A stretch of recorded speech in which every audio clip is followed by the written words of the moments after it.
What's up? Welcome back to the channel. So today is great because finally one of the last pieces of the puzzle for the stroker bike is back. And so what I'm gonna do is I have to get this motor out of the bike and then take it up to my builder before I go out of town. So plan is, I guess if I make this video, for those of you who are entertaining the thought of doing motor work or that sort of thing, no, I'm not a builder as of yet. I just know just enough to be able to do little things to work on my own bikes. You know, if you watch the other videos, then you can see some of the bikes that I have in here. And you know, for the first time in the longest time, all of my bikes are back. So very excited about that. But what we're gonna do today is I'm gonna strip this bike and then make a video basically uninstalling the motor. Once I drop the motor, then I can get most of the parts that I have for this bike up to the builder so we can start the building process.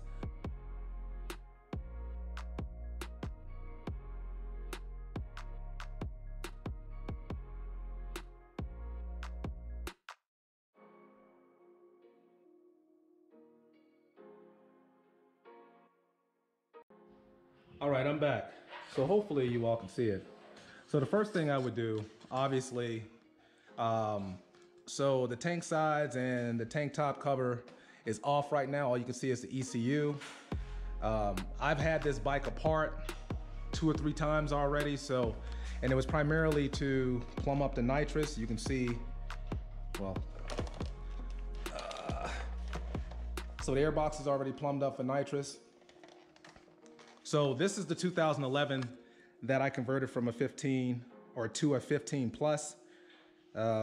Everything on this bike was a mock-up, so everything's kind of loose currently. So again, if you're gonna take your bike apart, whether it be an S1000 or a Busa, everything is relatively the same. So what I will start with is, for this bike, I'll take the tank off, obviously take off all the fairings, that sort of thing. And then over here, you can do 1 or 2 things. You can take the chain off or you can take the sprocket off, but really you can leave the sprocket there. So what I would do is, because I'm not taking this swing arm off, I'll just loosen this up, push this forward, create some slack, pull the chain off. So when I do take the motor, pull the chain back, so the chain will be back here. And then I'll just focus on the motor mounts. Now, motor mount, there's one right here. There's one right here. And where is it? And then there's one right here. And of course, these bolts on both sides. And then you can't see it, but there's one right here. So you'll see more as I get into it, but really, again, primarily all you want to do is take off all of the fairings, obviously the tank, the airbox, anything that you're not familiar with. You would take a piece of paper, or I have stickies. I write on the stickies exactly what plug goes to what, tape it up, put it off to the side, zip tie everything, put the ECU off to the side, whatever, what have you. And then once I get the motor dropped, then once I'm putting it back together, it's easy for me to find which plug goes where. Also keep in mind, of note, you still have to take off the exhaust and take off the radiator. But before you can even do that, once you get the fairings and everything off, you have to drain the oil and drain all of the coolant, because you really don't want to drop the motor with fluids and stuff in it and travel up the road and then you get a leak or you hit a bump or something and something happens. So anyways, that's basically the gist of it. But again, I'm gonna do my best to show you as much as possible of me taking the motor out. All right, I'm back. So one of the first things that I do is I get my labeling stuff together. So one of the worst things is when you take the bike apart and you drop in the motor, you don't know where screws are, that sort of thing, and then you got to search for them and find them and replace them. So I've learned over time that it's easier to do things like this. So typically, I have my Ziploc bags. I'll have some sort of box This is the box that my pistons came in. So I'll probably utilize this. And basically what I'm gonna do is each time I take, like let's say I take the air box off, depending on the size of the screws and how many screws are in the air box, I'll take all of those screws out, put them in said baggie, label it, and that's really it. Ziplock it, put it in the box.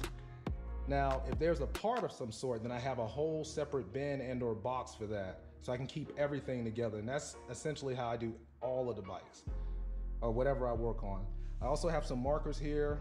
I have a pen, Sharpie, whatever you're comfortable with using.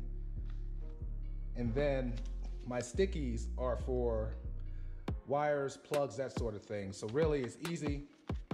What I do, I use something bright so it sticks out. You just take it, you write on it, whatever it is, airbox hose, throttle position sensor, whatever. Write on here, put it over the wire, put it there, and then it'll just stay there. And that way, when everything is hanging, it looks like chaos initially, but once I get back to it, then I'll know TPS or, you know, rectifier or whatever, what have you. Y'all get the point. All right, so let me get to work.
All right, so I've already loosened up everything for the radiator, like I said before.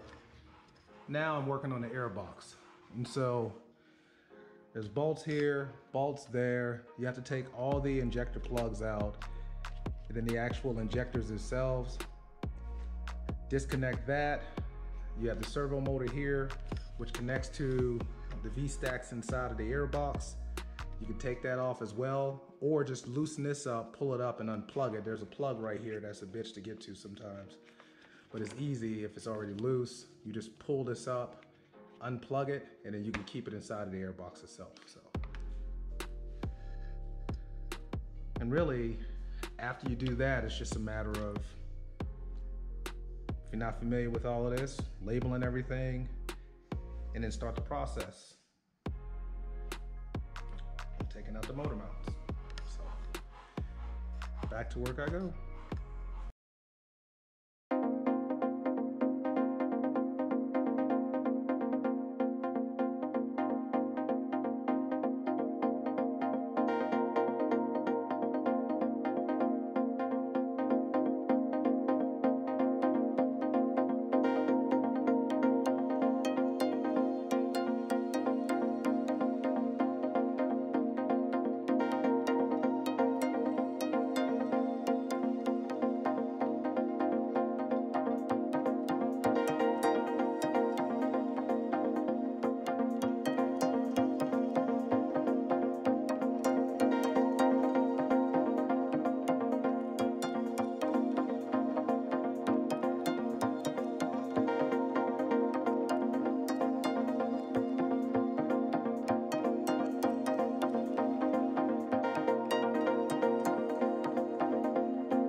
All right, well, it's 8 o'clock. That's my cutoff time. So when I get back, I'll probably actually take off the radiator and the oil cooler, probably put the block offs on, and then I'll start the tedious process of labeling all of these plugs and stuff for the harness. So very difficult for me to do this and record, make a video at the same time. Normally I probably would have done all of this, but switching the camera and trying to catch everything. So I hope someone out there who's watching this gets something out of this. As you can see, it's a tedious process. Or you can just snatch a bunch of stuff off and then drop the motor and then not worry about all this. But it's not the best way of doing things, but it's the way that I do things. So I guess the next video will, like I said, be when I get back to that.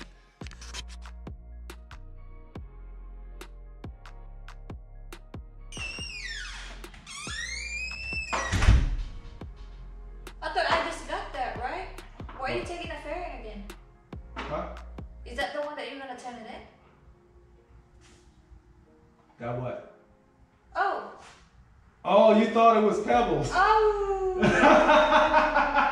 Hey, I might put that at the end. You see how this is what I deal with. She got an attitude. She thought I was taking her bike apart.